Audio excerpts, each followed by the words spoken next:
Claire-Suzanne, how are you feeling today? Physically or emotionally? Well, both.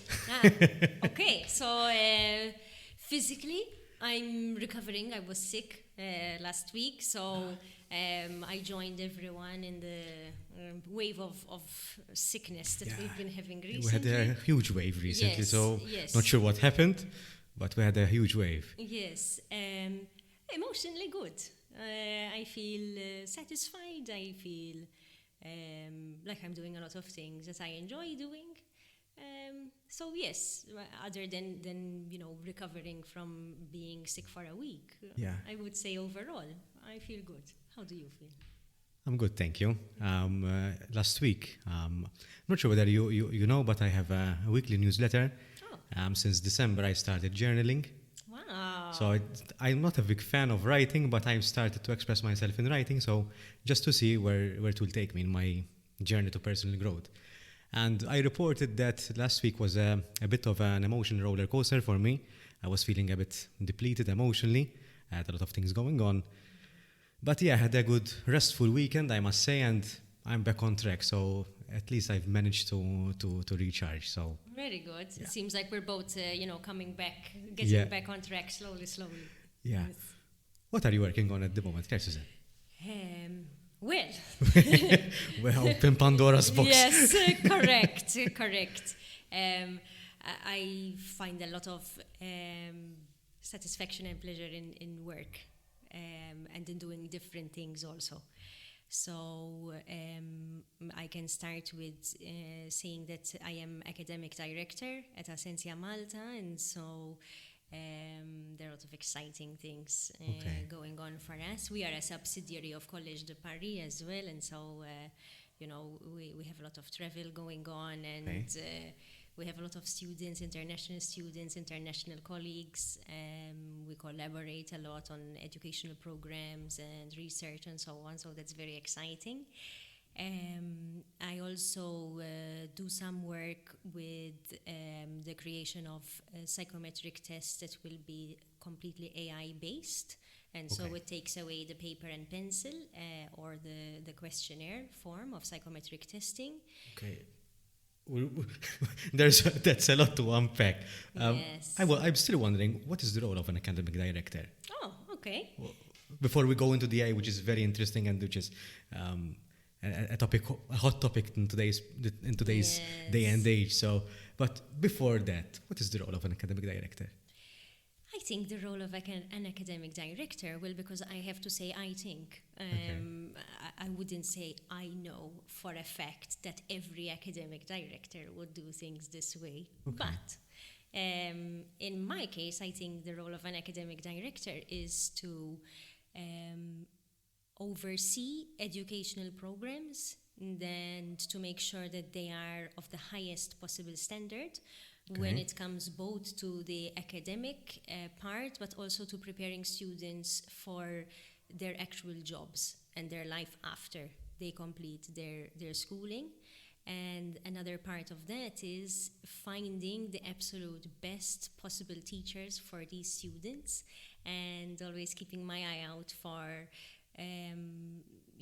the people who can inspire the students, people who have something to give to the students. We have a philosophy here which I really love, which is lectures are theory and practice. So students are very hands-on. We are not just throwing theory at them, but we actually want them to understand and process what they are learning, and it's a philosophy that I personally really enjoy.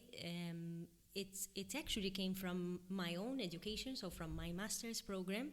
When I was completing it, I really felt that this idea of merging theory and practice was fantastic. And I felt after I completed that program that I went to work and I knew how to actually do things. Okay. And so for me that's really important, that I can guide our academic team and our students and the philosophy of the school to have students that are going to be ready for work. That's something very important to me, because most of the time this is why people are studying. They want to try to get ahead in life. They want to improve themselves. So yes, I guess that is a little bit in a nutshell what I do as an academic director. I think that everyone has a different way of formulating their role, so I imagine that an academic director, I don't know, halfway across the world in China might do things differently, which is it's why very cultural as well, I think. Correct. So depends on the culture and the day and age you're living in as well. So yes, and maybe the philosophy of the school as well. So I think that yes, for me this is the way that I like to do it. You remind me of a saying that this is a fun saying that we use at Scouts. We learn by doing, and I think it resonates very well with that, because ultimately we learn. No matter how hands-on we are, I think as human beings we learn as we experience things with our sensations, not only with our minds and through thinking. The practice element needs to come into play in some way, shape, or form. So I think that's actually a very effective philosophy when it comes to teaching and learning. So I support that idea. Thank you for that. Yes, 100%. I also feel like because business and business opportunities are so competitive sometimes, it's important that people who are new graduates have some skills. Sometimes it feels like if you don't have skills, you're being thrown into the Shark Tank, and you have to figure it out all by yourself. So at least maybe if you already have some skills, have some ideas, have experience of internships, have experience of doing assignments that require you to present a proposal to a panel of lecturers, that you already have started to develop some of these skills. Will you have to learn a lot at work? Yes, absolutely. But at least you have the starting place, and for me that's very important. I really believe that for a person to be successful at work, they need to have some inner skills, some more than inner skills, some soft skills. Not really soft skills, but some personal skills. I can't think of a word for it, but some personal skills that are transferable, that are not so job specific. So for example, being able to communicate well, being resilient, being able to collaborate with other people, being a problem solver, knowing how to solve problems, and so on, skills that they will take with them wherever they go, and that sometimes I feel like are not so well focused on in educational programs, in traditional educational programs. So I think it's important to have both to be successful in businesses. And I bring this philosophy from the fact that I've worked in businesses, I've helped businesses, and I had the opportunity to see what the difficulties that some businesses would face, or that some people who are employees would face. It is an area of research that I am very interested in. I have been researching for some time also. So I think having some good skills besides just theory and practice will very much help a person succeed in their career. Which one of these skills that you mentioned, or even if you didn't mention it, are you using in your new project with regards to psychometric testing and AI, which is uncharted territory for most of us? So which of these skills are you using at the moment? I would say all of them and more. So for me, it was very important to be able to collaborate. Okay. Because I am working with, scientists who are not familiar with the world of psychology. In the same way, I have no idea about the very, very technical work that they do. And so sometimes they are saying whole sentences of words that I have no idea what it means. So I think collaborating, being able to ask the right questions to my colleagues, to ask them to please help me understand, and in the same way making myself clear when I explain something that is related to psychometrics, and making sure that I am very detailed also, because I think it happens to every professional, right? Once you do things so often, you start to think that it's common knowledge, right? And And so, yes, collaborating and communicating with other people who have no idea about your field, I think that is very important. So communication skills, definitely. And I think also collaboration skills, in the sense that, you know, you need to be patient. You have to understand where the other person is coming from, what piece of work they are doing. And this is why a project like this, where psychometric tests are translated into AI, into a program that will use only AI, is possible, because there is a sense of understanding, and there is a sense of will to collaborate. You know, and both sides, I see it as both sides, but it's actually three sides. There's the business and marketing side, there's the psychometric side, and then there's the computer science side. So all three have to be willing to understand the perspective of the other, to take on ideas, to want to work on it, to try new things, to be okay with failure. You know, a lot of times we say, oh, let's try this, and then we get it wrong, and it's okay. So yes, communication and collaboration, I have to say, in my current position, are very, very important.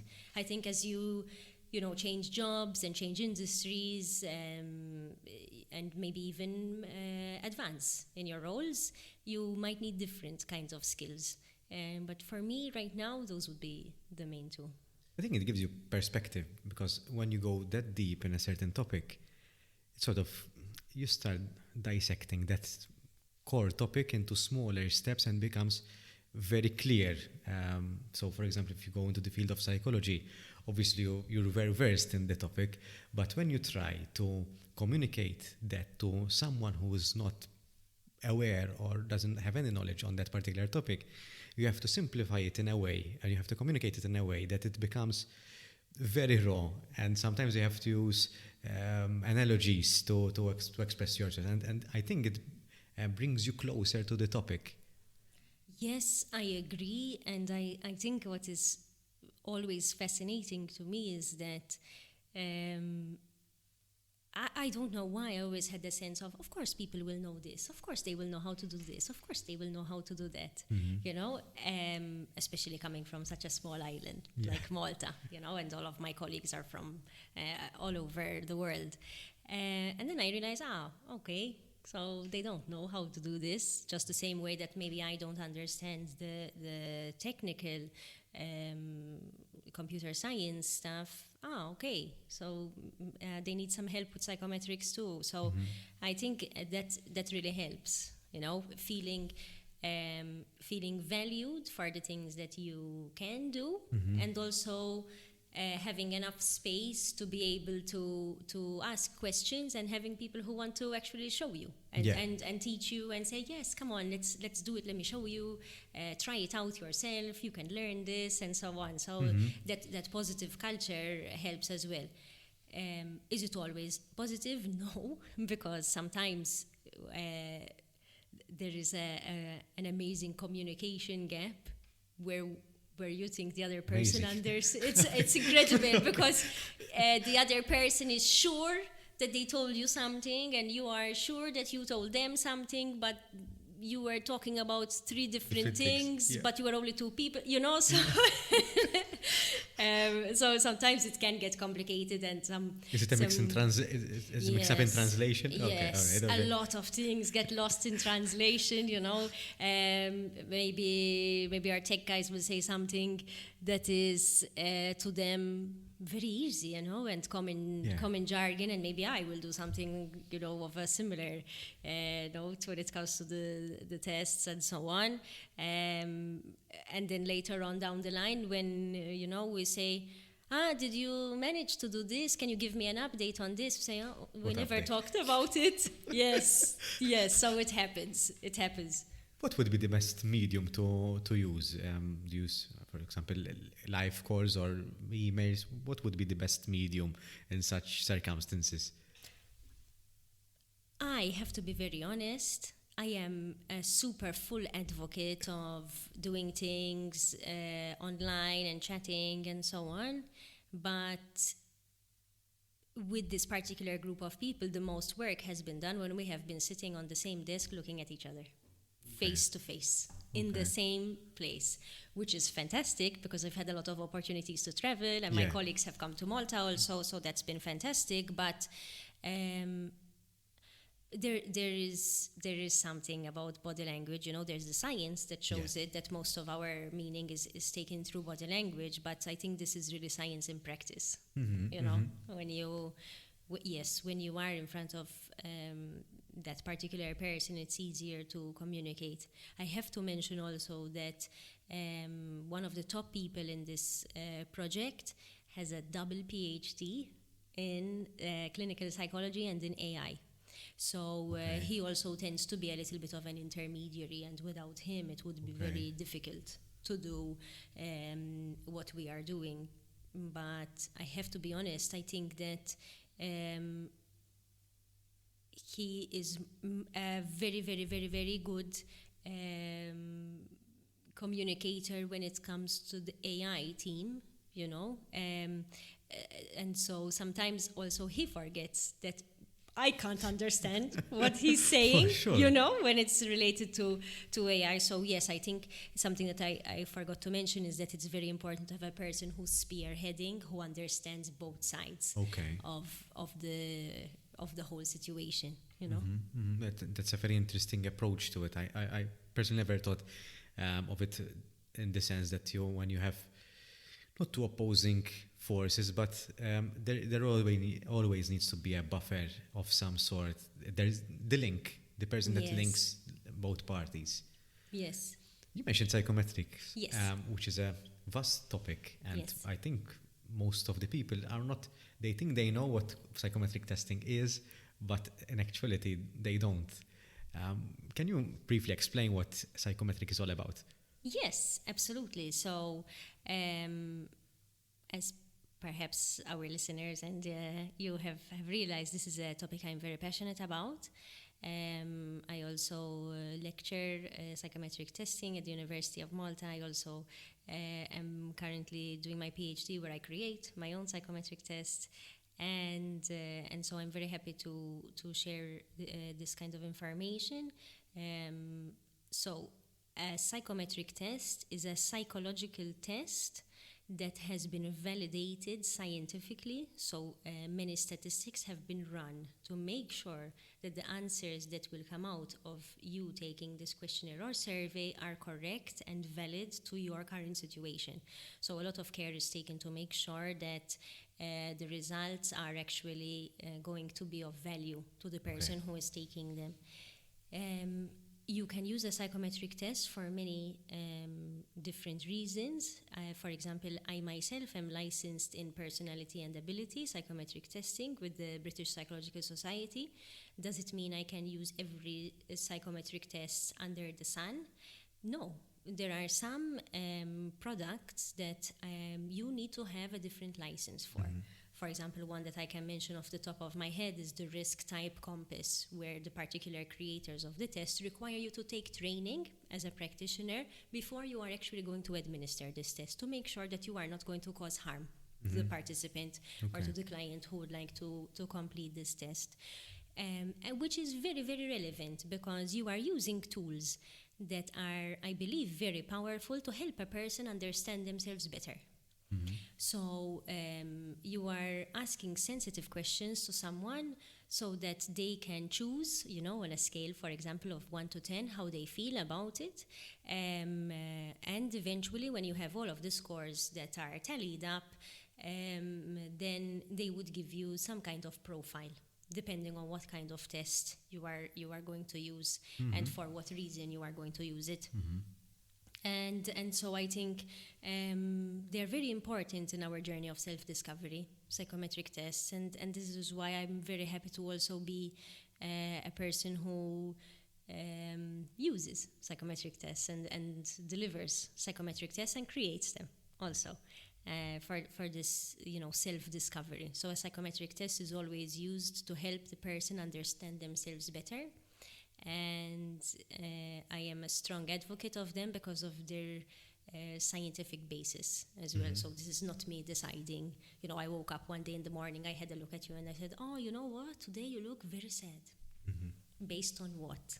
Yeah. And so they are psychometric tests are very, very widely researched, and there is also obviously a way of figuring out if a test is valid and reliable and so on, which is why you should have somebody who is experienced and licensed to offer psychometric tests to get obviously the best result, right, from it. What's the connection with the AI? This is very interesting, actually. For trade secrets purposes, I will not be able to say the whole thing, but everything is going into the direction of artificial intelligence. And psychology should not be on the back burner of that. So basically, it is the psychometric testing of the future. I have no doubt. Very interesting. I think AI has been in the market for quite a while, I think, without most of us even realizing. Correct. And I think it popped up in November when ChatGPT came out into the world, so to speak. So now it's a very common buzzword, and I tend to agree. I'm not in direct contact with psychometric testing and AI per se, but I can see that. Actually, I was having this conversation today with our general manager, and the age of AI. We were discussing that it's very revolutionary, as revolutionary as when PCs were introduced, when the internet was invented, because this will change the way we interact with technology and how technology interacts with us as well, to some extent. Obviously, we're not discussing about sentient beings. That's another topic. But it will definitely change how we use technology. And most psychometric tests, they can be taken online, which gives power for them and accessibility for them to be linked with AI. So I think that's the way to go as well. And I think something that I have to agree with everything that you said, and something that I am very interested in seeing in the next few years is this idea, that imagine that you are going to have scientists who are collecting data from thousands of people who are completing particular psychometric tests, and you have this fascinating program that is going to learn. Every time a new test is processed, it's going to learn something new. It's going to learn something new. Will it be able to predict patterns of behavior? So I think it's a really an area that has to be watched, and also I think it's an area that people need to explore and start to learn about, and slowly start to integrate it in their way of working. And in such conversations, I like to. A quote comes to mind, the Spider-Man quote: "With great power comes great responsibility." And from your experience working with AI, because you're in direct contact with this technology, what could be the dangers of AI, and how can we become mature enough to deal with that? I think this is a very difficult question to answer, because at this particular point, I am still on the side of things where I am fascinated by AI, right? I don't know what it will be like in a few years' time. I am hoping that the people who create things to be used using this kind of platform, so using artificial intelligence, will be sensitive and will be ethical and create tools that are going to be used in a positive way.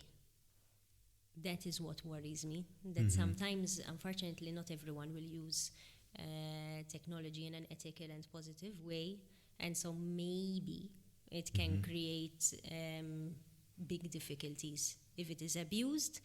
However, I have to say that I'm very happy to have not been exposed to that yet, so I wouldn't really know too much, about it.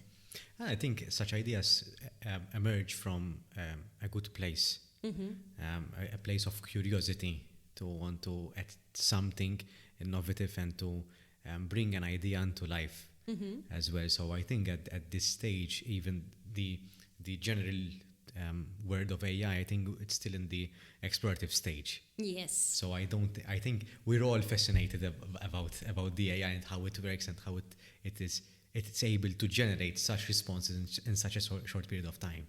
So I think we're still numb about the whole AI situation. But yeah, I can't help but worry a bit how this will be interpreted in a few years' time. I think again, with great power comes great responsibility, so we have to use it responsibly. I mean, I'm sure you know more than me in this topic. Even if there are many psychometric tests today, there are still people who misuse psychometric tests to this day and age. So even if they are not AI based, they are still misused. I mean, you can misuse everything. Correct. In that regard. Correct. I really agree with this. You can misuse everything, but I guess the intention of the use is very important. That idea of why am I doing this? What am I going to get out of this? What are the consequences of me doing this? Reflecting about why you are doing something and being honest with yourself. I think it helps in understanding whether something might be dangerous or not. Does everyone have the capacity to go through this reflective process? I'm not sure. Which is why, again, at school, we really, really focus on creating these reflective processes. Perhaps you are familiar as I am that when you are educated and perhaps a little bit indoctrinated in the psychology field, you are all the time constantly reflecting, constantly, it becomes a part of you, but I do see that in other fields it's not so much ingrained in students, this idea of reflecting, of how could this have been done better? What are the consequences of this? What will you do next? How will you change this? How will you make this better for yourself? So I think that's a very important skill that we take a little bit for granted as graduates of psychology at different stages of our careers. I think self-reflection is very important. I think it's a topic that is very much close to my heart. And I was wondering, what sort of strategies do you use to self-reflect? How interesting. This is a very interesting question. I think that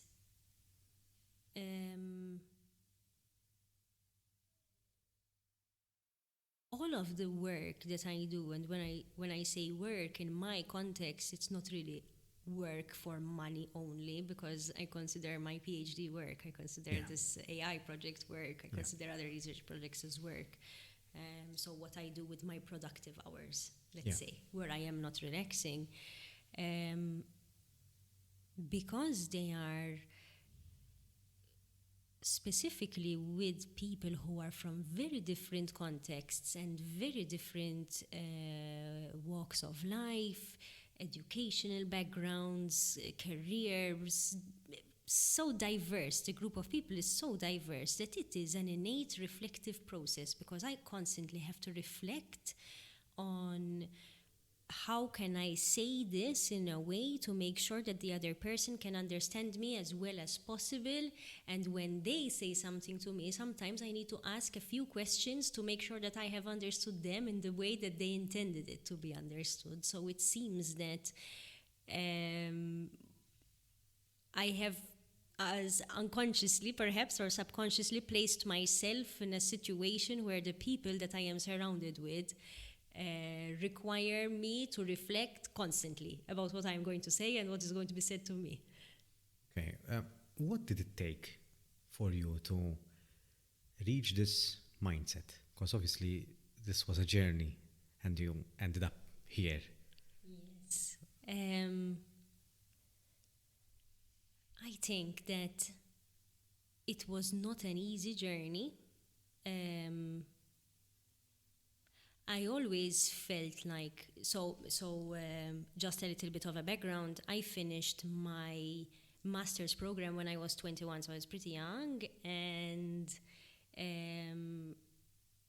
I went into work. I came back to Malta and I went into work, and I started to experience something that I hope many of my students will not experience, where people felt threatened, where people did not want to accept that somebody so young and, so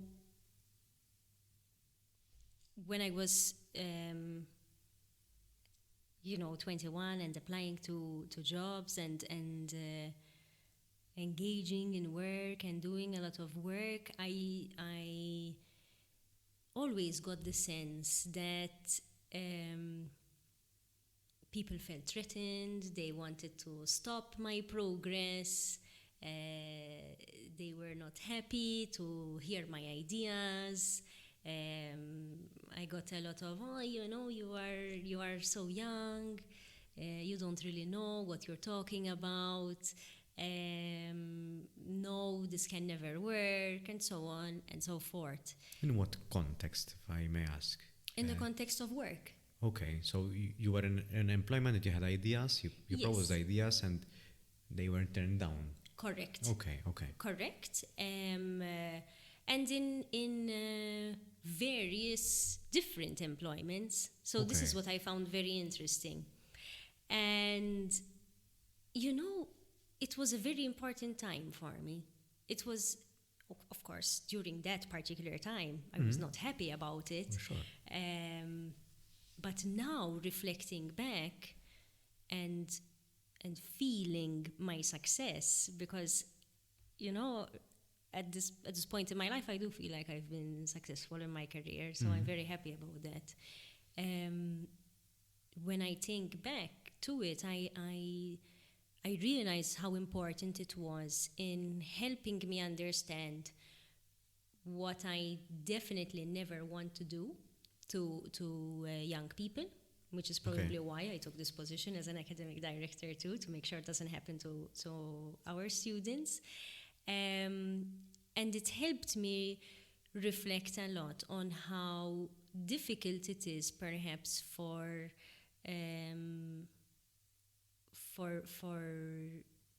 some people who are in perhaps top positions to accept new ideas and the value of people who are younger, who are newer, who are fresher, who are entering organizations. And so what I'm very happy about is that even though those experiences were negative for me, I really do feel like I always had a very strong sense, which came from my education, right, and the amazing teachers that I had, that it's okay, maybe these people will not accept what you have to say, but it's the right thing, and this is the way that it is done, and well, maybe in this organization this is not the way that things are done, so maybe in another organization things will be better.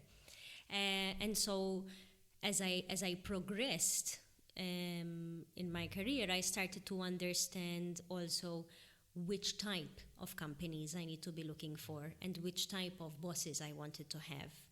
And I started to look more for what my contribution could be to a particular organization. And so now I can very happily say that the work that I am doing is work that I feel is valuable, contributes, and is valued. So this is how I got into, so many multicultural, I feel like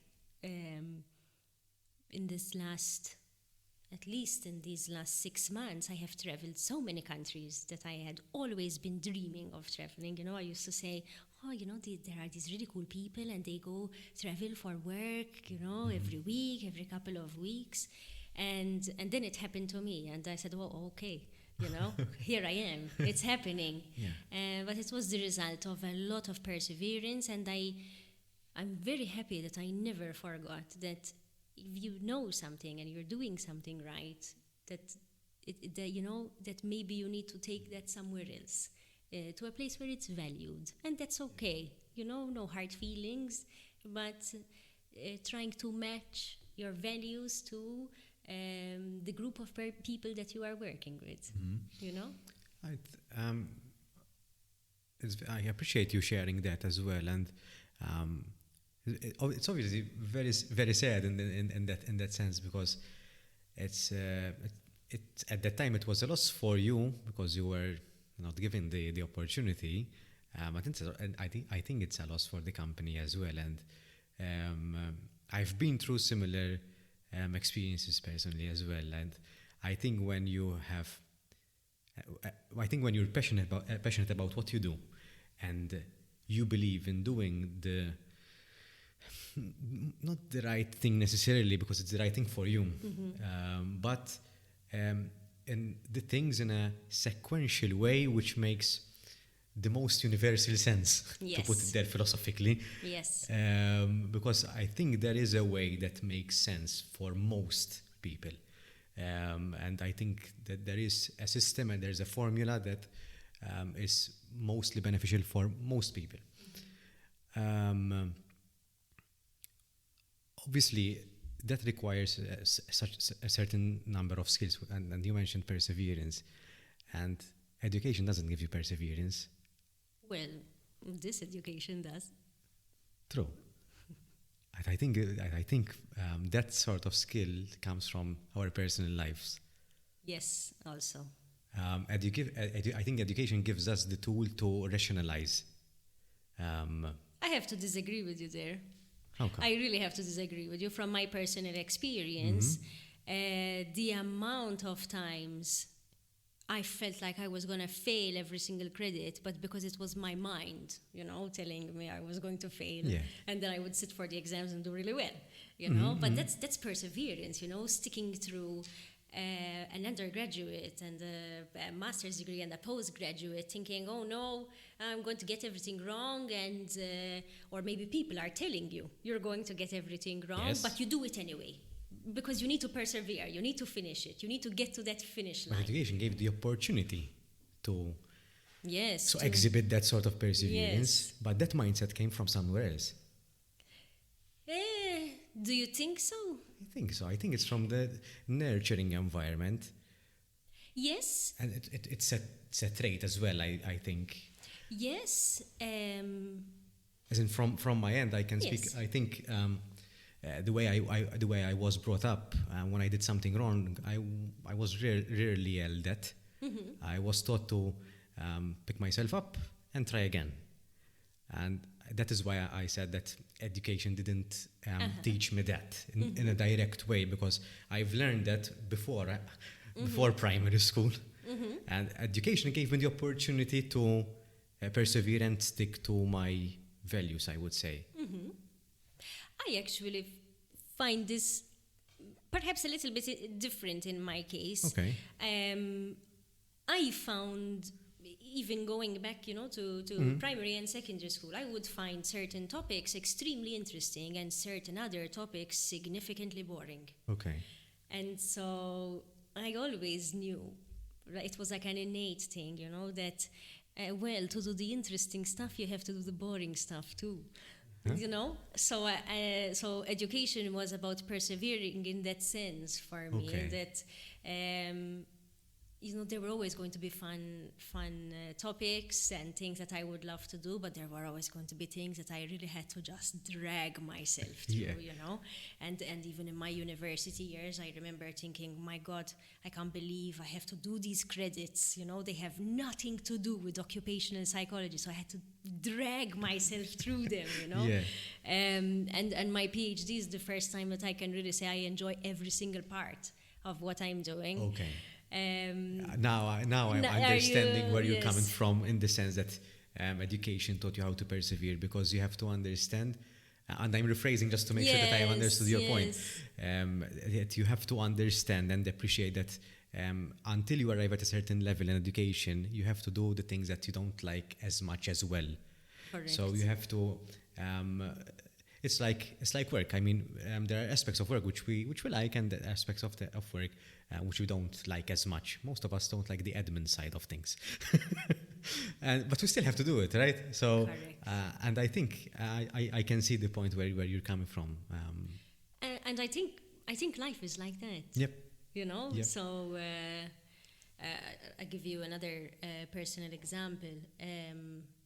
When in the same year, so when I was 20, it was a very pivotal year for me, actually. I got a scholarship to do a yoga teacher training program.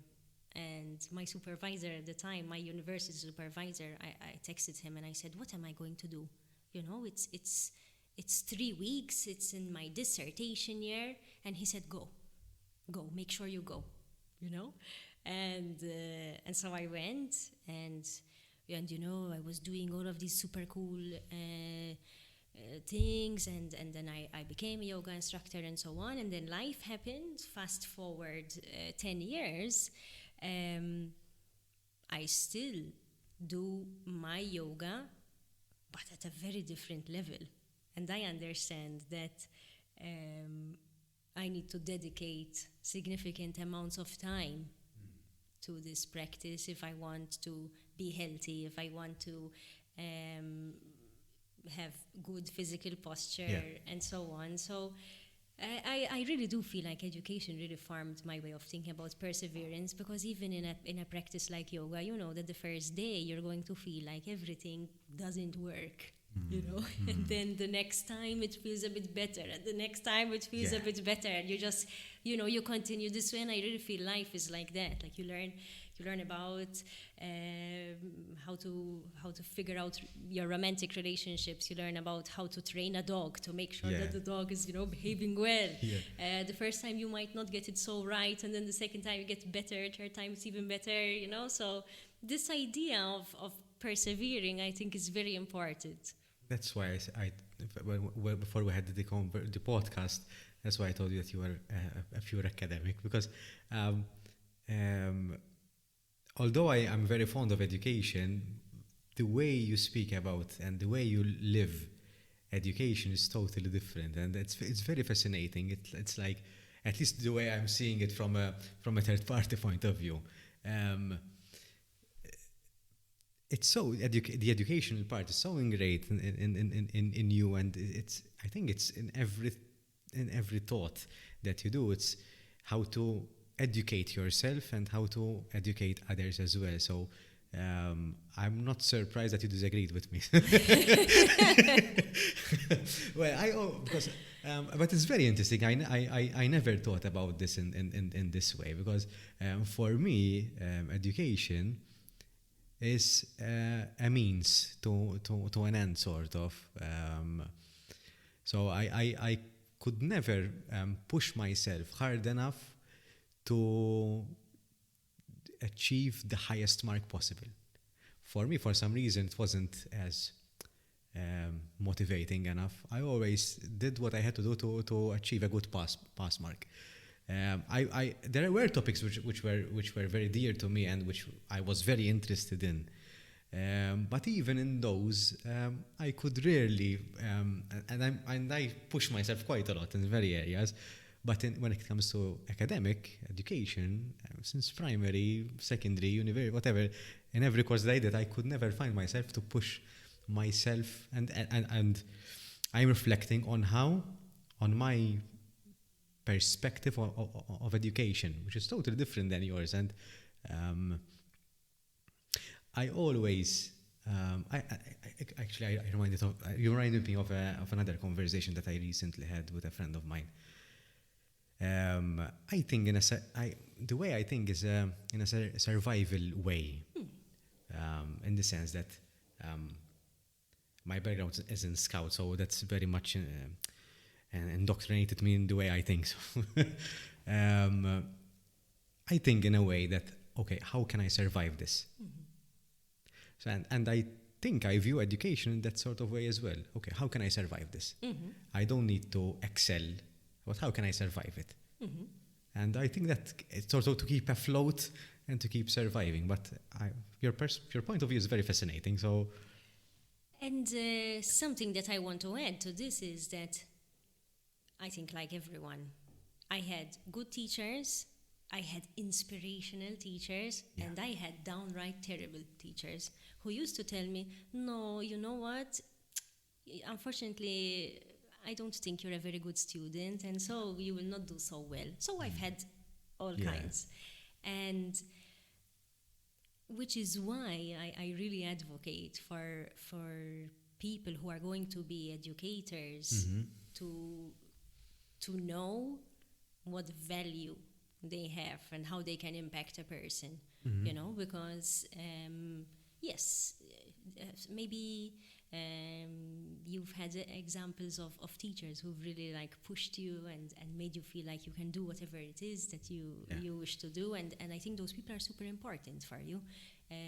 For me, I have many examples of educators who really pushed me to excel, and I'm super happy that they were a part of my life, you know, and that they continually said, no, you can do better, try again, you can do better, try again. Was it frustrating? Yes.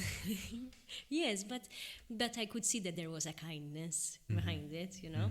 Whereas before, when I mentioned the difficulties I was having in finding a good place at work, I could tell that it was not from a place of kindness. The behavior that was being portrayed, you know. So yes, I think education can be an extremely pleasant experience, but I do also understand people who say, listen, I never really had a good experience with education. Perhaps I had some situations where the class setup was not for me, the way that the program was taught was not for me, which I get, you know, I completely understand. And sometimes to find the course or the path to your career is sometimes very chaotic as well. Absolutely. Both work with youth, so we can appreciate that sometimes even ourselves, we are expected to choose our career path at such a young age that Correct. barely know what we want to do. Correct. Or what's out there in reality. And I think it's there where it comes your philosophy to practice, because when you practice a particular field, a particular method, technique, or the teaching, the theoretical parts, when you're experience it through your own senses, you know whether it's for you or not. Correct. And I think that's very important. And I think that's an area that we need to improve our educational functions as well. Not locally necessarily. I think it's a global phenomenon, to be honest. I did online courses as yourself, and the practical side is usually missing. It's the missing link, sort of. But I like the way that you mentioned inspiring teachers. I'm sure you had encountered many inspiring people in your life, and how did these people impact you in your career? I think they were super important in my career, and actually thinking about it now, there are a couple of people who I have in mind who are educators. Okay. Actually, so no wonder, I'm not surprised. Exactly, correct. No wonder I'm sitting here. But as it should be, because educators, I think, play a very crucial role in the formation of our self. Yes. We've been in touch with teachers for as long as we've been walking this earth, so yes. We should have at least one educator that really inspired us to pursue whatever we want to pursue in life. Yes, and I feel that I am the type of person who always wants to have a teacher. You know, I always want to be in a situation where there is someone who can teach me something, you know, something I don't know, something to explore. And I'm very lucky. I feel like I'm surrounded by all of these people, you know, who have all of these new experiences, things I have no idea about. But yes, absolutely, there are two teachers in particular, two that I can think of the top, you know, because there are more, but there are two in particular who really had a big impact on not on my education as such, so not on, they weren't giving me corrections and saying fix this or whatever, but how I felt about myself in that setting.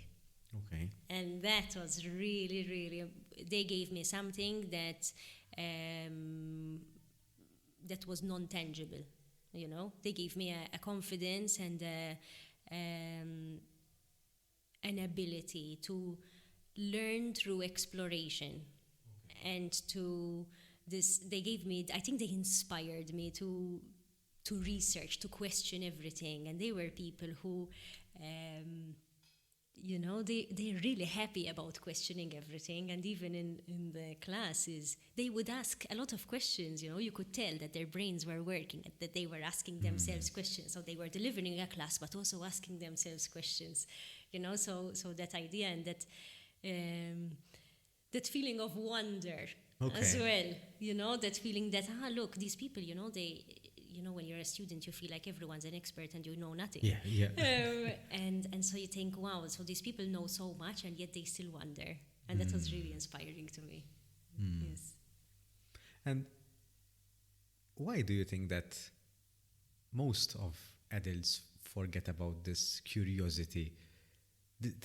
I think this is often referred to as becoming an adult, when you sort of forget what it's like to be a child, curious, and to try different things. And so, for example, if a child instinctively, when they are at the age where they start walking, they instinctively try to crawl and they try to grab onto things so that they can walk, and they fall and they might cry, but they get back up. They instinctively want to improve because we humans are curious. But some way along the line of youth to adulthood, we sort of not lose this capacity, but tend to push it aside. I'm not sure whether I've made my point clear on this. But you have made your point very clear. But I think this is an area where I really don't know how to comment. Okay.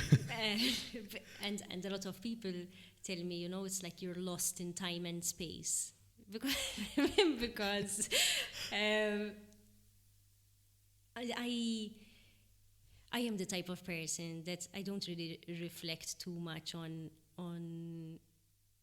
you know, what else other people might be doing and whether it works for them or not. I think that everyone has their own way of getting around life and their own way of being successful and their own ideas.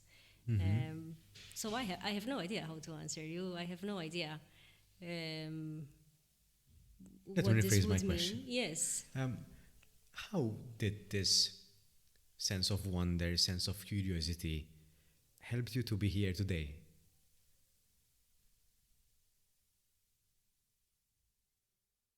It's a really difficult question for me to answer. It's like asking me, why do you breathe? You know? Okay. Because, you know, that's what you do. It comes naturally to you. Yes, Okay. this is what you do. Yeah, yes, you know, you do it because you need to do it. Okay. Yes, and to be honest, it's very interesting. I've never been asked this question, but yes, I mean, before you do something, you should try to learn about it. You know, you should. Well, actually, you should is you know, I'm not giving instructions here, Yeah. but yes, I think I've always been this type of person. You know, then you can get into a nature-nurture debate on another podcast with an expert on nature-nurture. Yeah. Yes, but to me, it was always very clear-cut. You know, clear-cut. But I've always been very curious, and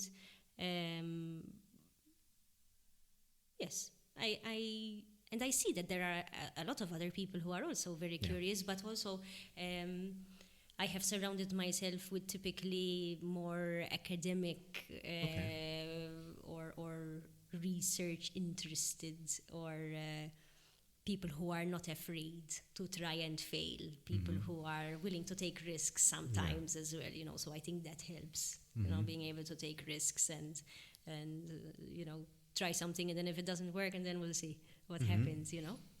Do you think that the sense of curiosity is a necessary step to self-develop? Not a skill that you can't progress without it, but it's a necessary step that you need to have, or to some degree, in order to grow as a person.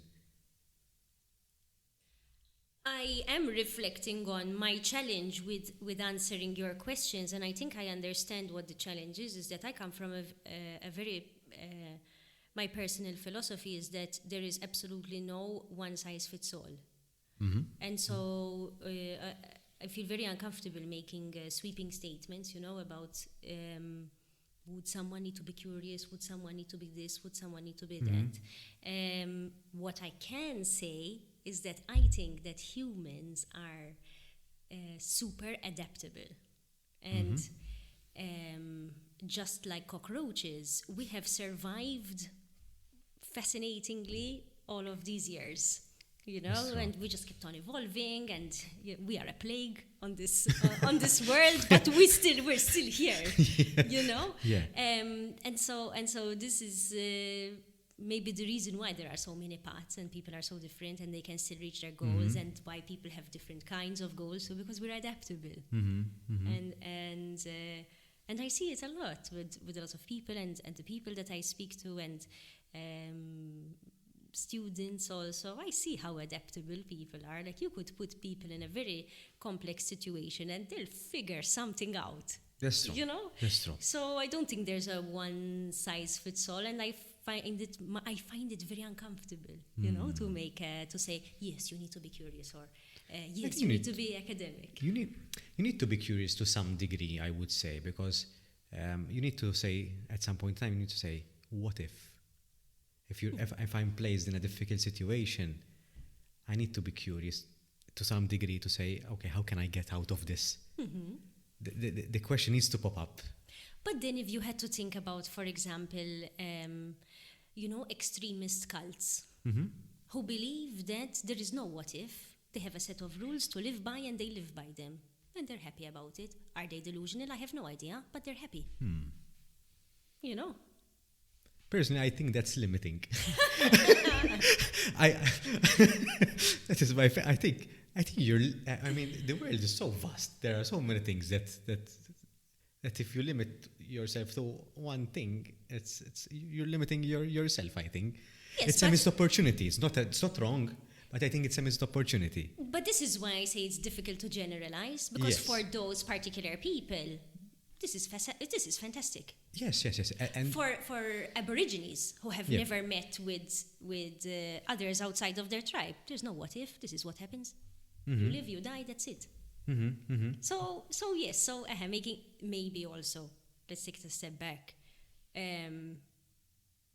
A part of liking psychometrics and so on is because they are scientifically valid, right? Yeah. I cannot make a scientifically valid claim That's about true. everyone in the world. So probably this is why I'm finding it difficult to contribute. And I think in your case, you should find it difficult. I think that validates your profession. Correct. But very interesting. Correct. I feel like this is a very strange podcast, I'll be honest with you. Well, I told that we'll be discussing many things, so Okay. I think you're finding value. Okay, yes, I'm finding this is a very reflective process, Yes. questions that I am not usually asked about. I'm usually asked about my research and my work and so on, so this is a very different kind of approach. Yeah, Yes. hopefully extracting some value out of it as well. Yes, absolutely. Well, moving to something more tangible. What other projects are you working on, and what are your aspirations for the coming months? So there is another large project that I haven't spoken about during this podcast. It is a research project that is being carried out with over 4 countries. Basically, this is a part of the European Federation of Psychology Students Association. I am a supervisor for a lovely group of 8 women from all over continental Europe. Okay. And we are studying communities at work, and we are trying to understand how people feel about communities at work. And we are doing this research across 4 different European countries, geographical Europe, right? So we have Turkey, Greece, Malta, and Croatia. And we're comparing ideas, basically. We're asking people many questions around communities at work using different methodologies to try to understand is there a common idea about communities at work? Are people thinking about communities at work? What is a community at work? It's a question that a lot of our participants also struggle to answer, and I don't have a scientifically sound response to that, but what I can tell you is that if you had to ask somebody to talk to you about a community outside of work, they will be very capable of doing that. Because we associate community with something that has nothing to do with work. We associate community with our family, our friends, the people who we call when we need something. And so I think even just this distinction of being so confused about answering the question about a community at work and then finding it so easy to talk about having or not having a community in your own personal life is something to be explored. As you were discussing the community, one word came up, the groupthink, and actually another word, and silos. Do they play a role in this, or it's something else completely? I'm not sure actually if they play a role in this or not. I would imagine, just like everything, the idea of the butterfly flaps its wings and then there's a tsunami halfway across the world. So I do imagine that it does have some kind of impact. What my main idea was behind this research, and I'm very happy that there were 8 women from all over Europe who were also interested in doing this kind of research, was that we are seeing a trend in people who are spending much more time at work. So this idea of 996, working 9 a.m. till 9 p.m. 6 days a week, not having too many family and friends because they are completely dedicated to their career, their job, etc. But I think we don't explore enough what happens when something goes wrong. What happens when, like we're seeing right now, all these banks are in crisis and they are laying off thousands of employees. If you thought that was your primary community, your workplace colleagues, what happens now? You have nowhere to go, basically. What happens now? Yes. Okay. So I'm very curious about this, and a lot of businesses have based their whole employer brand on this kind of idea, come to work, we have breakfast, we have lunch, we have washing machines, we have sleeping rooms, you can practically live here, and so on. Fine. And so for the people who actually committed to that and who are interested in doing that, what's going to be the long-term effect? Because I have a feeling it's not going to be such a great long-term effect. Because a business is a transaction. And we cannot forget that it's a transaction. At the end of the day, if your employer can't pay you, they're not going to give you money out of their pocket, or if they do, you're a 1 in a million, And so how did we go from a business transaction to making it very personal and basing our whole community in that place? And how do we think that's safe for us? It's actually a very fine line. I think I come in close contact with that fine line because of my full-time profession as an HR. It's very easy to tap into the personal aspect of the employee's life, and you might be entangled in that, which is very dangerous as well, even legally. But yes, I think most companies promote the word family. We're like a family, especially in Malta. I'm not sure overseas, but in Malta I hear this quite a lot. We're like a family here. But as we were having this conversation, I'm thinking, but what does this essentially mean? what are the family-like attributes and what are not. So I think it's a very interesting concept to think, and I think you can have more than one community at work Absolutely. as well. So, Yes. so yeah, it's a very interesting concept. I never thought about it in that regard. I've heard the word silos many times, and then the us and them, but Yes. the word community comes from a place of well-being and sort of a support system. Yes. At In work. fact, the primary literature search we did is I am very happy or unhappy to say that in Europe we could find no research about communities at work. We found some research in the US, which is very interesting because this makes me think about, so people in the US are thinking about communities at work. Okay. But we could not find any research on communities at work. So if there's anyone who's listening who has research on communities at work in Europe, I would love to, to have a copy of it. But it seems like people are not interested or people are not researching it yet. And I'm very curious as to why.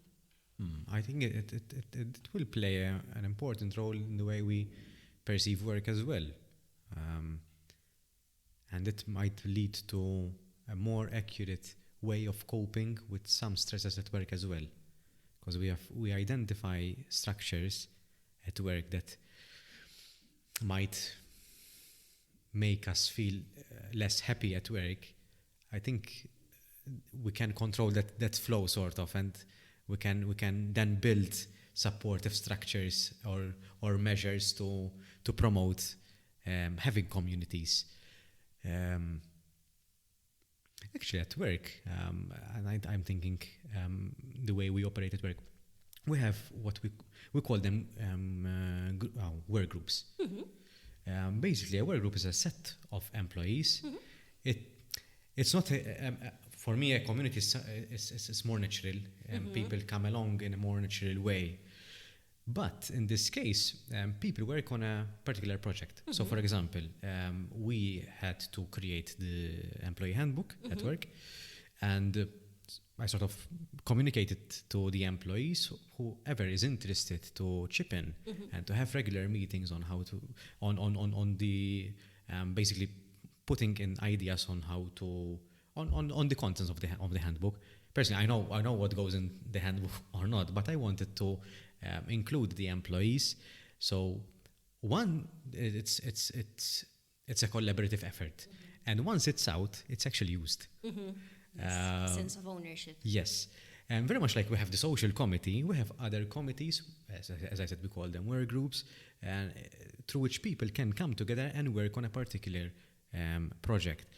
It is project-based. It's not transactional in a sense, because either you're organizing events or we are trying to organize a CSR committee now. But at least you have a goal. It's still a project in its early stages, but I'll report the findings. They won't be scientific, but at least observations about how it went along. Even if we run an engagement score, if you have these sort of systems, the engagement should score higher amongst the employees because they feel they are part of the business. It loosens the transactional aspect that you mentioned. I have to once again disagree with you. I really feel like a terrible guest, I'm disagreeing with you about many things. It's a conversation, so... I have to disagree with you there because at the end of the day, these people are doing this particular task on work time, right? So let me give you an example. Not all the time. The social committee works outside working hours as well. Okay. So let's say one person on the social committee decides that they need to start working in another company. Yes. What happens to that social group? Will the person still be included? No. Exactly. So this is my difficulty with it, that it is a pseudo-community, where it has all the elements of a community, but only because you are part of this group at this particular moment. And there are many variables that can chuck you out of this group for a number of reasons. For example, you no longer work there, or... But doesn't it happen naturally? I mean, if, let's say we don't have this system and communities form naturally. Correct. If you don't work there. Because I'm thinking on what you're saying. I do have friends that I've worked with in the past that I still meet with them as friends, and I think that is what you're referring to. Correct. Okay. Correct. That there are some cases where it's a genuine community and where people have genuine connections, and they can leave and they feel that they have friends, that people that they can call, people that they can rely on, people who they want to celebrate the big things with in life. But then there are also situations where it's not actually like this, and you have this idea that you work in this environment where it's fantastic and there are these communities and you're doing all of this thing, but then something goes wrong and you're out. And we've seen it happen time and time and time and time again. So this is what I'm interested in. How do we open our eyes to this? I mean, I think locally the worst idea of this for me has been especially in the gaming sector, where you have people who are super happy to go to work, they love it, employer brands, amazing, everybody wants to work there. Wake up one morning, 50 people out, you're not getting your salary. What kind of psychological effect does that have on a person? And how is this okay? That for 2 or 3 months after you have been let go for no reason, because the big bosses have been making bad decisions, you have to deal with being depressed, being without a community. You feel like you've given so much, and now you are kind of stranded.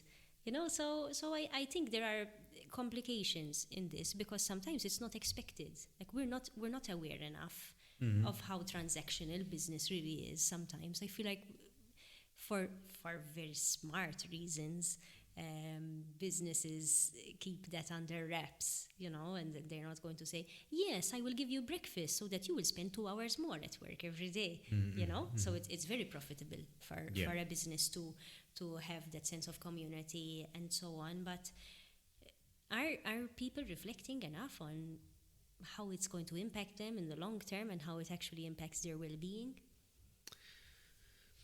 It takes effort to maintain such relationships outside the place of work. Totally agree. To be still part of a community, it takes effort, because it becomes friendship. Yes. And it's a beautiful thing. So, but it's not easy, because you're out of the circle by default, and you're meeting with new colleagues. You make new acquaintances, and so the community aspect becomes a bit blurry, so to speak. Maybe because we're not aware of it. As I'm realizing, maybe we're not aware of the impact. We're not mindful of it to 100%. But as I said, I think it should come naturally, I think. I think there's a lot to explore. There's a lot to unpack. I think there's a lot we don't know about it. Yes, that's true. I could be completely wrong, and I would love to be completely wrong, that it has zero negative impact on the people that step out of a business and no longer are a part of a particular community. But I really get the sense that the way things are going and the way people are spending excessive amounts of time in one workplace without any kind of connection to friends or family or partners and so on, I think it might be problematic. Well, we'll see. Yeah. I think we have to be very mindful of this, because it can. But I keep on thinking about the skills that you've mentioned before. Those problem-solving skills, and those play a huge role in this. Because if you're left without a community, you have to find the strength, and I'm oversimplifying this. You have to find the strength on relying on yourself. Of course. So the skills that you possess on that level play a huge role in that. Because obviously that can lead to mental situations which are not as desirable. So the individual plays a huge role. But then I think, what are the skills that we are teaching people and empowering people to think in a way that they can not sustain themselves, but they can help themselves out in difficult situations? Yes, absolutely, 100%. I would. This is what I advocate for with our own students. Tell me I'm wrong. Tell me why I'm wrong. Think about it. Give me another idea, because this is what you need. You know, you always need to be creative. You need to figure things out, and I think having some of these tools is helpful, because there are two kinds of people, I think, in life in general. The people who want to help you and the people who don't really want to help you for whatever reasons, so you need to be prepared for both. You need to be able to react and to still be successful and to still be happy. And when I say successful, I don't mean in any way or shape or form monetary or status or so on. You are successful based on the things that make you happy. Have you reached it? Yes, then you're successful. Fantastic. So I do think you need skills to be able to get to this, and they are not skills that you learn. It's not a mathematics problem, I can't tell you this is game theory. Here you go. It requires so much effort. Personally, I get this comment quite a lot. I make it sound easy. I'm not sure about you, but it's not easy. As simple as it may sound, it's very complex. So, for example, self-reflect so that you can improve. At surface level, it's quite easy. It's quite straightforward. Yes, self-reflect. Okay, but how do you self-reflect? And there I quote you. There's no one size fits all. If this worked for me, it might work for you, but it might not. It might work partially for you. It's a self-explorative journey to see what works for you or not. Again, there's no one size fits all, and you can read as many books as you want. You can do whatever, but ultimately you have to absorb what resonates the most with you. Claire-Suzanne, thank you for being here today. I think it was an interesting conversation. It was a strange conversation from what I gather. Yes, I really did not expect this. Yes, correct. And I feel sorry, to be honest, for whoever's going to listen to it. I think we expected some good lessons for the listeners. So I hope so. Yes. I'm positive about it. So very good.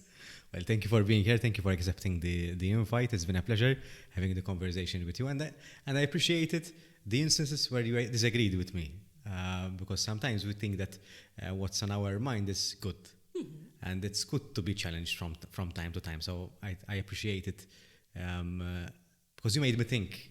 Okay, what if I am wrong, and what if there's another way of seeing this? So thank you for chipping in and for contributing. Thank you so much. It was really a pleasure, and it was very interesting for me as well. I had to think a lot. You made me work overtime, in my brain, because I was thinking about so go through the files and figure out what he's asking you, and figure out your experiences, and also figure out how to say it and how to say it diplomatically and so on. So thank you.